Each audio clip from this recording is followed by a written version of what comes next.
আসসালামু আলাইকুম রহমতুল্লাহি বারাকাতুহু। ইলিশ ন্যায্য মূল্যে রপ্তানি করছেন নাকি উপহার দিচ্ছেন, এইটা বাংলাদেশের বিপ্লবী জনতা কখনো শুনতে চায় না। বাংলাদেশের বিপ্লবী জনতা শুনতে চায় বাংলাদেশে অ্যাভেলেবেল ইলিশ পাওয়া যাচ্ছে এবং প্রত্যেকটি ইলিশের দাম প্রত্যেকটি মানুষের সহনীয় পর্যায়ের মধ্যে রয়েছে। দেখেন, এই ইলিশ নিয়ে কিন্তু অলরেডি নানা ধরনের কথাবার্তা হচ্ছে। নিশ্চয়ই বাংলাদেশের প্রত্যেকটি মানুষ এই বহু বছর আগে থেকেই এই ইলিশের বিরুদ্ধে কথা বলে যাচ্ছেন। অর্থাৎ আমরা ইলিশ রপ্তানির ক্ষেত্রে কিংবা উপহার দেওয়ার ক্ষেত্রে গত ১৬-১৭ বছর ধরে সেই সরকার যে পদ্ধতি অবলম্বন করে আসছিলেন, সেই পদ্ধতিকে বাংলাদেশের বিপ্লবী জনতা কখনোই সমর্থন করেনি।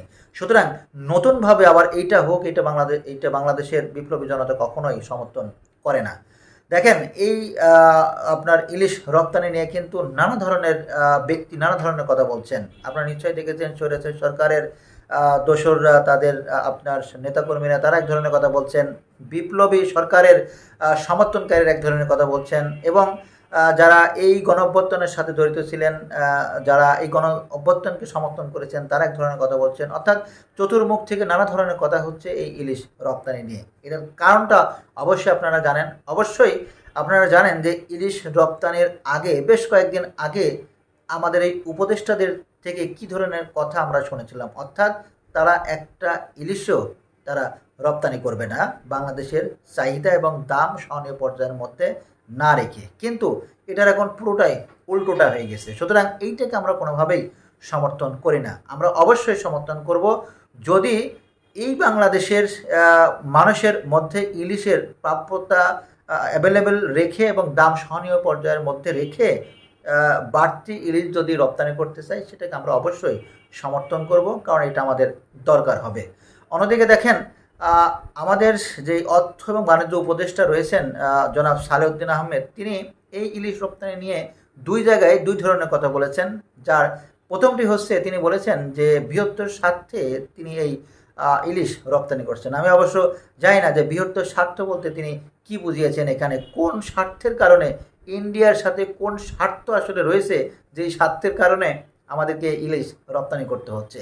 অন্যদিকে তিনি বলেছেন যে এই মুহূর্তে এই অন্তর্বর্তী সরকার যে পরিমাণ ইলিশ রপ্তানি করছেন, এই পরিমাণ ইলিশ একদিনেই আপনার এই চাঁদপুর ঘাটে পাওয়া সম্ভব। অলরেডি এই কথার প্রেক্ষিতে চাঁদপুরের মানুষ এবং চাঁদপুর ঘাটের মানুষ এবং বরিশালের মানুষ তারা অলরেডি এটার উত্তর দিয়ে দিয়েছেন যে যেই উপদেষ্টা যেই কথাটি বলেছেন, এটা আসলে পুরোপুরি সত্য নয়। যদি সত্যই হতো তাহলে সারা বাংলাদেশে আপনার ঘরে কানাসে সব জায়গায় ইলিশ পাওয়া যেত এবং ইলিশের দাম সহনীয় পর্যায়ের মধ্যে থাকতো কিংবা সরকার রাখতো। কিন্তু এর কোনোটাই এখন পর্যন্ত এই বাংলাদেশে হয়নি। তবে যাই হোক না কেন, বাংলাদেশের বিপ্লবী জনতা তারা সবসময় চায় যে আমাদের দেশের যেই ইকুইপমেন্টগুলো রয়েছে, যে জিনিসগুলো রয়েছে, সেই জিনিসগুলো রপ্তানি তখনই করব যখন বাংলাদেশে মানুষের মধ্যে অ্যাভেলেবেল এবং দামের সহনীয় পর্যায়ে থাকবে। আমি আসলে একটা জিনিস বুঝি না যে ইলিশের দাম কেন ২৫০০, ২২০০, ৩০০০ পর্যন্ত হয়ে যায়। নিশ্চয় ইলিশ কেউ আপনার তার নিজস্ব জায়গায় চাষ করে না। নিশ্চয় ইলিশ চাষ করতে তার ম্যান পাওয়ার খরচ হয় না। নিশ্চয় ইলিশ চাষ করতে তাকে কোনো কেমিক্যাল কিংবা কোনো খাদ্য তাকে প্রোভাইড করতে হয় না। নিশ্চয় ইলিশ আপনার আপনার আপনার মানুষ করতে তাকে বাড়তি কোনো আপনার অর্থ খরচ করতে হয় না। অর্থাৎ এত কিছুর প্রয়োজনই যেখানে হয় না, সেখানে ইলিশের দাম এত ২৫০০, ৩০০০ কেন হয়, এইটা আমার অবশ্য বোধগম্য আসে না। তবুও এই যে ইলিশ এখন যে বাংলাদেশে যে অ্যাভেলেবেলটা রয়েছে, সেটা বাংলাদেশে অ্যাভেলেবেলটা থাক এবং দাম সহনীয় পর্যায়ের মধ্যে থাক, আমরা সেটাই সবসময় প্রত্যাশা করি। একটা জিনিস আমি অন্তর্বর্তী সরকারকে আমি বলতে চাই, সেটা হচ্ছে যে এই অন্তর্বর্তী সরকারকে অবশ্যই বাংলাদেশের বিপ্লবী জনতার মনের ভাষা এবং তাদের যে পালস, এই সম্পর্কে তাদের অবশ্যই ধারণা থাকতে হবে। তাদেরকে অবশ্যই বুঝতে হবে বাংলাদেশের বিপ্লবী জনতা কি চায়।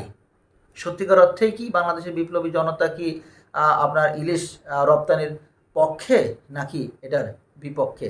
নিশ্চয়ই এই সামান্য জিনিসটুকু বোঝার জন্য আপনার আপনার বাইরে থেকে ডক্টরেট ডিগ্রি লাভ করতে হবে না। যারা এই বিপ্লবী সরকারের সাথে সংযুক্ত ছিলেন, যারা গত স্বৈরাচার সরকারের সাথে সরকারকে পতনের জন্য যারা সংযুক্ত ছিলেন, তারাই খুব সহজেই বুঝতে পারবেন যে এই দেশের এই বিপ্লবী জনতার আসলে চাওয়া কোনটা। সত্যিকার অর্থেই কি তারা এই রপ্তানির পক্ষে সমর্থন দিচ্ছে, নাকি এই রপ্তানির বিপক্ষে সমর্থন দিচ্ছে। তবে হ্যাঁ, আমাদেরও চাওয়া থাকবে বাংলাদেশের যেই মানুষের মধ্যে এই ইলিশের প্রাপ্যতা অ্যাভেলেবেল করে দাম সহনীয় পর্যায়ের মধ্যে রেখে দেন বাকিটা রপ্তানি করুক, সেটা আমাদের কোনো সমস্যা নেই। সুতরাং আমার মতোই অবশ্যই এই বাংলাদেশের প্রত্যেকটি মানুষই একই রকম তাদের চাওয়া থাকবে। সবাই ভালো থাকবেন। আসসালামু আলাইকুম রহমতুল্লাহি ওয়া বারাকাতুহু।